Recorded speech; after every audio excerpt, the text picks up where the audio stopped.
The morning air cut like broken glass through the streets of downtown Chicago, wind slicing across sidewalks, still slick with frost. On a busy corner near the Loop, 17-year-old Ariel Monroe stood clutching a busted Bluetooth speaker, her voice hoarse but determined as she sang soulful ballads from decades past Aretha. Etta Nina.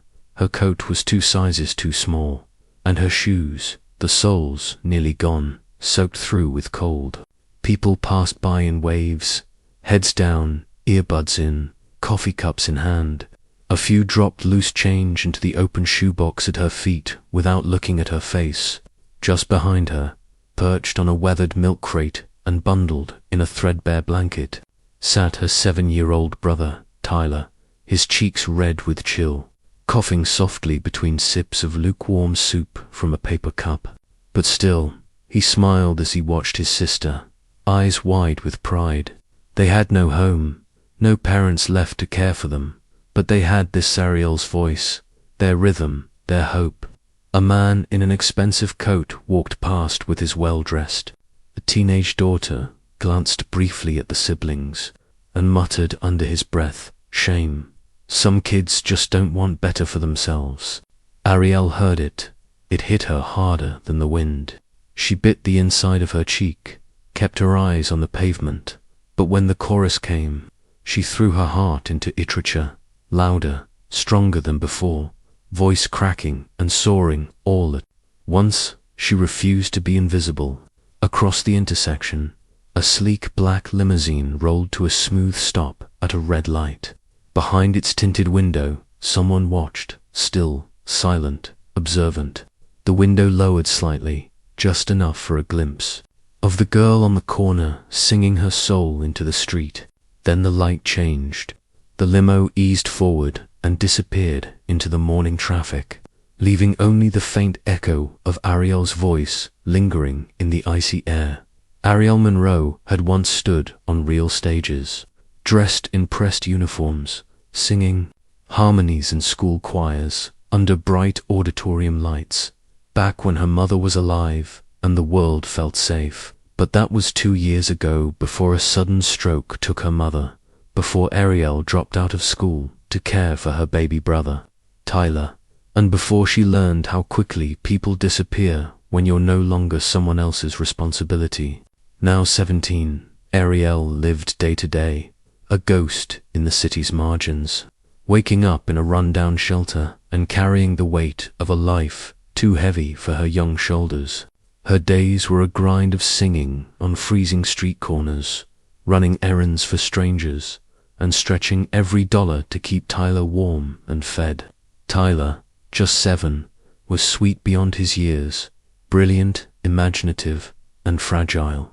His asthma made winters dangerous, and though he rarely complained, the wheezing was getting worse. Still, he believed in Ariel like she was a superhero. "You're gonna be famous one day," he'd whisper as he fell asleep to the sound of her humming lullabies. But belief didn't pay for inhalers or food. Mrs. Colleen, the shelter manager, was tough but fair, and she'd grown fond of the Monroe siblings. Still, she warned Ariel daily, without a long-term plan or enrollment in a work program, they'd have to move on. The shelter couldn't house them forever. Desperate for options, Ariel found herself orbiting dangerous edges, like the attention of Jamal, a smooth-talking older guy with connections to a local club. He dangled promises of quick money and exposure, offering her a chance to sing for real audiences. But Ariel knew there were strings, dark, invisible ones, that threatened to pull her into something she couldn't undo.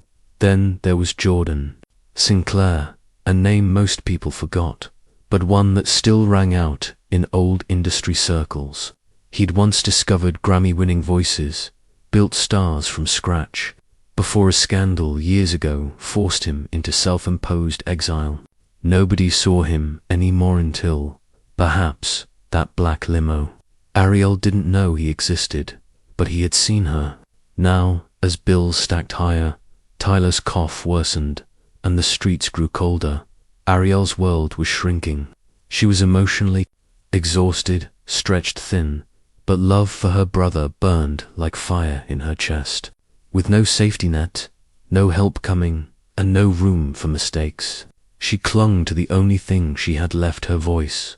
The evening air shimmered with the golden glow of city lights, and Ariel, wrapped in a thin hoodie, stood outside an upscale restaurant where valet drivers jogged in tailored vests and laughter echoed from candlelit tables inside.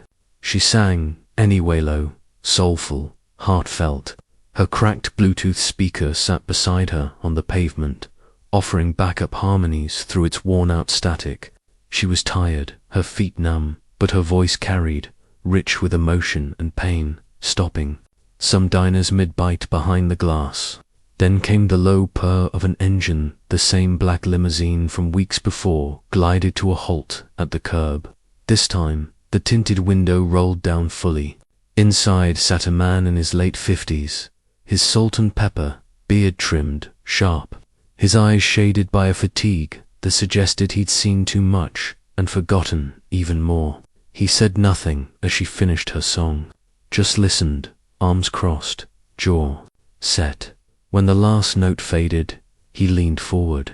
"Come here," he said, his voice deep, precise. Hesitant, Ariel stepped toward the car, heart thudding. The man reached out with a simple business card, black, minimal. "You've got something rare," he said, "but talent's not enough without hunger." "You hungry?" She blinked. "What do you want from me?" "To hear more," he said. "Maybe help you become something." Ariel didn't answer. She took the card. The limo pulled away without another word. That night, back at the shelter, Tyler fast asleep beside her under a donated quilt. She stared at the card under the flickering hallway light. Jordan Sinclair. The name didn't register at first, till a quick internet search filled in the gaps. He had discovered Grammy-winning legends, built empires on voices like hers. And then, silence. A scandal, lawsuits, and he vanished. Her instincts tangled with fear and hope. This could be a trap, or it could be the door she'd been praying for. In the morning, she made her choice. She pulled Tyler's coat over his tiny arms, packed his inhaler, and grabbed his hand. "We're going somewhere," she told him softly, "just in case it's real." And together, they walked toward Jordan Sinclair's studio, toward the unknown. Inside the dim glow of Jordan Sinclair's private studio, a converted loft lined with vintage microphones and platinum records covered in dust, Ariel stood before the mic, nerves raw but voice steady as she sang through the track he'd handed her. The instrumental pulsed softly through the headphones, but her voice cut through with a soulful clarity that made Jordan, seated behind the glass with folded arms, slowly lean forward in his chair. When the session ended, he didn't applaud or offer compliments. Instead, he nodded once, serious and measured. "You've got it," he said. "But listen to me, this industry will chew you up and spit you out if you're not ready to give something up. Talent's rare, hunger's rarer sacrifice. That's the ticket in." Then came the deal. Vocal coaching, studio time, demo production, even a showcase opportunity, his full mentorship. But there was one condition: no distractions, Jordan said, and no kids in the studio. "It's not a daycare, it's a business." Ariel flinched. Tyler wasn't a distraction. He was her anchor, her purpose, her heartbeat. But Jordan's tone was final. Back at the shelter, things unraveled quickly. Mrs. Colleen had already noticed Ariel's inconsistent hours, her early departures and late returns. "You can't keep disappearing overnight without a plan," she warned, voice firm but not unkind. "You have to follow the rules, or we'll have no choice but to remove you." At the same time, Tyler's health began to falter. The cold was setting in harder, and his asthma attacks were becoming more frequent. Ariel rationed his inhaler doses, tried to keep him warm with donated blankets. But the shelter was overcrowded, and winter in Chicago wasn't merciful. That's when Jamal resurfaced smooth as ever, leaning against the shelter gate in his leather jacket, flashing that same grin. "One night, girl," he said, "you sing at the club, no drama, quick payout, no strings." But Ariel saw the hunger in his eyes. There were always strings with Jamel Dark, invisible threads that strangled you the moment you grabbed hold.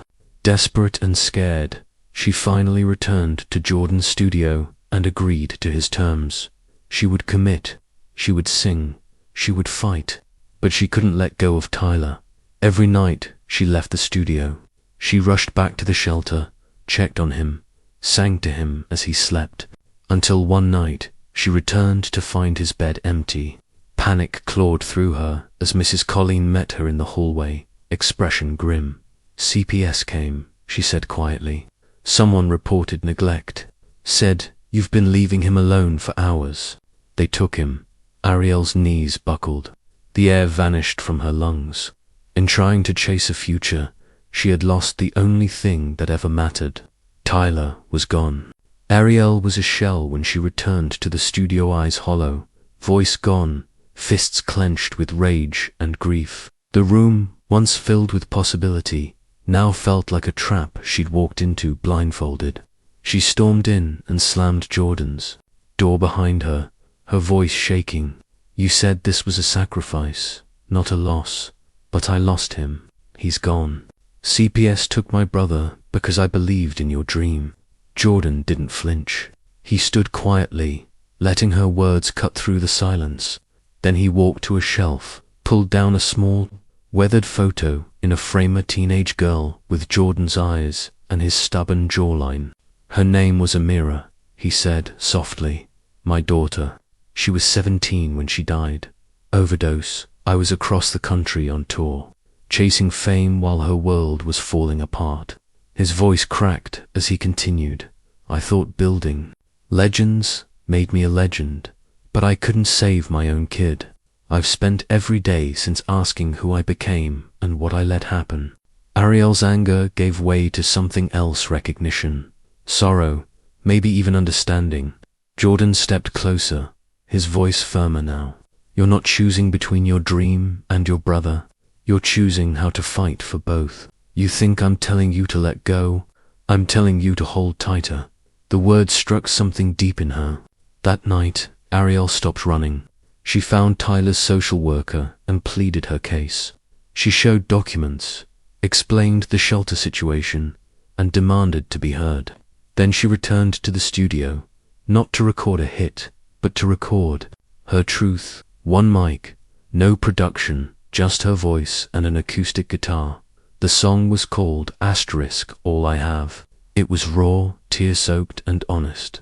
A ballad of grief, of sacrifice, of raising a child who wasn't hers, but was her entire world. Jordan posted it anonymously. Within hours, it began spreading. Thousands of views, then millions. Comments poured in, stories of siblings, raising siblings, single mothers, broken homes, held together by love. Donations flooded into the shelter. News outlets picked up the story. The public demanded answers. CPS, facing pressure, re-reviewed the case. Mrs. Colleen, once skeptical, now defended Ariel fiercely. And then came the call. Ariel arrived at the child welfare office with trembling hands and a beating heart. Tyler rushed into her arms, inhaler in hand, smile wide despite it all. They were back together, scarred but whole. And this time, the world was finally listening. Ariel stepped into her new apartments, more modest, but hers, donated by a non-profit that had seen her viral video and decided to help. It had real walls, clean floors, and, most importantly, a room just for Tyler, painted light blue with superhero stickers on the dresser. Tyler now had a pediatrician who actually knew his name and his medical history, and his cough, once constant, had begun to fade. For the first time in years, Ariel felt like she could exhale. Jordan, once a shadowy figure behind a tinted limo window, had become her manager, not in a flashy, controlling way, but as a steady hand guiding her through the chaos of the music industry. They recorded her first EP in the same studio where she had once stood trembling in front of a mic. The songs were honest, stripped down, filled with heartache and hope.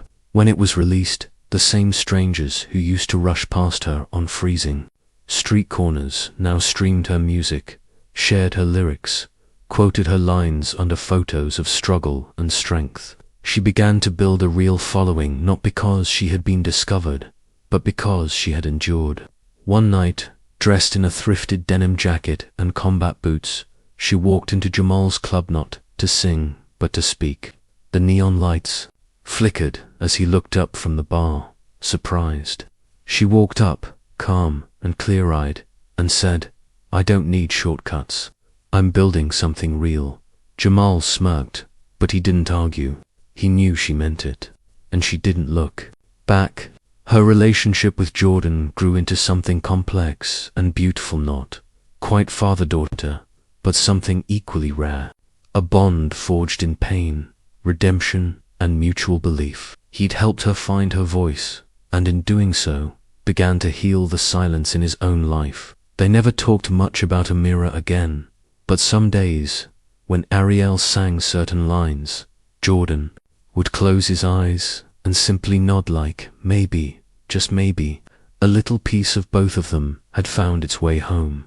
Under soft golden lights, in a modest auditorium buzzing with hopeful talent and humble ambition, Ariel Monroe walked onto the stage, holding Tyler's small hand in hers. He stood tall beside her, dressed in a tiny suit, his once-spelled cheeks now full of color, eyes beaming with pride. The crowd erupted in applause as her name was called for the Rising Artist Award, and the moment felt surreal. Just a year ago, she was singing on frozen sidewalks, her voice cracking against the wind. Now, here she was, dressed simply but radiant, standing before a sea of faces who finally saw her. She took the microphone with trembling hands, her award clutched tightly in the other. "I used to sing to survive," she began, her voice steady but thick with emotion. "Now I sing to live, but I never would have found this voice without my brother's belief in it." She turned slightly, smiling down at Tyler, who gave a proud little nod and gripped her hand tighter. In the front row, Jordan Sinclair stood and clapped slowly, tears silently streaking down his cheeks, not for the success, but for the redemption he saw playing out before him. Around him, the room rose to their feet, applause swelling like a wave crashing over the stage. And as Ariel looked out at the faces, some familiar, some once strangers, she smiled, not just for what she had gained, but for what she had refused to lose. Fade out.